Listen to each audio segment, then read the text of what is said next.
Hora de conversar com Felipe Killing. Hoje a expectativa é para uma nova rodada de conversas entre Rússia e Ucrânia. A primeira não rendeu muita coisa, nenhum país arredou o pé de suas demandas, e hoje a gente tem uma grande expectativa, mas me parece não muito otimismo para o que possa sair dessa conversa. Killing, bom dia para você. É isso aí, Megali. Bom dia a você, bom dia, Carla, Sheila e a todos no Brasil. Um porta-voz do Kremlin disse que uma delegação russa estará pronta para conversar com uma delegação ucraniana no fim da tarde de hoje. Só que o governo de Kiev está mais cauteloso, porque na primeira reunião que aconteceu na última segunda-feira, o Volodymyr Zelensky, presidente ucraniano, aceitou conversar sem pré-condições. Só que agora ele fala que só quer retomar as negociações se civis pararem de ser atacados. A gente tem visto que os bombardeios se intensificaram e civis acabaram morrendo. Kiev também anunciou por meio de um porta-voz que eles estão querendo debater uma agenda mais ampla. E, de fato, há pouca expectativa que essa conversa, se ela acontecer hoje, possa trazer o resultado desejado, que é um cessar-fogo imediato. Isso porque a Rússia continua com demandas que Kiev não pretende aceitar, como reconhecer as regiões separatistas de Luhansk e Donetsk como independentes, se afastar cada vez mais do Ocidente e nunca fazer parte da Aliança Militar do Atlântico Norte. Só que ontem, numa reunião de emergência que aconteceu no Parlamento Europeu, o Volodymyr Zelensky, presidente ucraniano, participou por vídeo. E ele fez um apelo para o mundo todo ouvir, inclusive a Rússia: queremos entrar na União Europeia. E essas palavras certamente não foram bem recebidas por Moscou, que continua com uma ofensiva bastante intensa. Inclusive, o comboio de mais de 60 quilômetros de militares russos está se aproximando cada vez mais da capital, Kiev.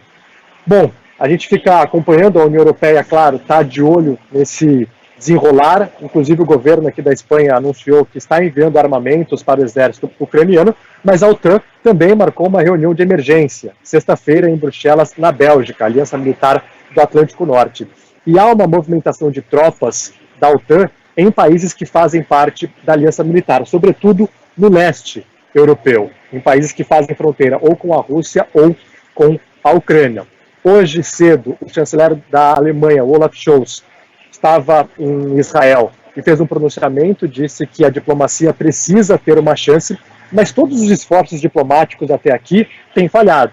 Antes da guerra começar, e aí resultou numa invasão, esses esforços diplomáticos não foram suficientes, e mesmo durante essa invasão que já dura 6 dias, a diplomacia não tem conseguido resolver essa questão, porque a Rússia não recua 1 milímetro nas suas demandas e a Ucrânia também segue lutando com um exército que está sendo muito valente, mas sabe que não tem poderio para lutar contra o forte exército russo, que começa a intensificar ainda mais os bombardeios. Enquanto isso, uma enorme crise de refugiados, quase 700 mil ucranianos já cruzaram aqui para a União Europeia, e esse número só não é maior porque tem uma fila num ponto, por exemplo, da Polônia, que é de 60 horas para você conseguir fazer essa travessia. Pessoas estão esperando num frio de lascar, inverno aqui no hemisfério norte, principalmente nessa região aqui no norte da Europa, e é claro que essa crise de refugiados só tende a aumentar nos próximos dias. E a gente estava lembrando do relato daquela brasileira ontem, né, que chegou e contou que estava comendo, se alimentando de caroço de maçã. Ela dava maçã para os filhos e aí o caroço, a sementinha, ela usava para se alimentar. Killing, a gente tem 1 minuto para te liberar, mas aí eu queria perguntar justamente com relação a isso, porque um ouvinte mandou mensagem questionando ou pedindo mais detalhes, né, sobre esse pedido da Ucrânia para ingressar na União Europeia. O que a Ucrânia ganha com isso? Por exemplo, essa facilidade de transição, né, a apresentação de vistos aí acaba sendo liberada, né, excluída de todo o processo. O que a Ucrânia ganha? Exatamente, tem essa livre circulação de pessoas no continente, tem também acesso a uma economia mais forte, mas a realidade é que isso não vai acontecer em breve. É um processo que leva anos e algumas vezes décadas. Para um país entrar na União Europeia, ele precisa preencher vários pré-requisitos, precisa passar por uma grande reforma. E a Ucrânia precisa passar por grandes reformas na democracia, que não é vista muito com altos índices, segundo analistas, e também da questão da corrupção, que é um governo que tem muitos escândalos de corrupção. Então a gente vê no calor do momento, né, o Parlamento Europeu batendo palmas para Zelensky, a presidente do Parlamento Europeu falando que vai considerar esse pedido, mas na realidade isso leva anos ou décadas e a Ucrânia precisa de uma resposta para as próximas horas, para os próximos dias. Então a gente está vendo essas movimentações, mas na prática isso vai demorar muito, muito para acontecer, se acontecer. Killing, você cortou o cabelo aí na Espanha? Ficou ótimo. Gostou? Não, eu cortei antes de viajar e eu tenho uma teoria, ainda bem que você gostou, eu não gostei. Que o cabeleireiro, ele pergunta o que você quer por educação.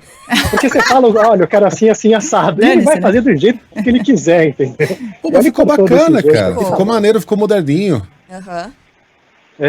Eu acho que ele cortou muito dos lados e deixou aqui em cima, que é um corte mais tradicional na Inglaterra. Não, e eu falava pra ele, mas eu não sou inglês, eu sou brasileiro, mas que bom que vocês gostaram. Se a Carla gostou, eu tô feliz. Valeu, Killing. Beijo, até amanhã.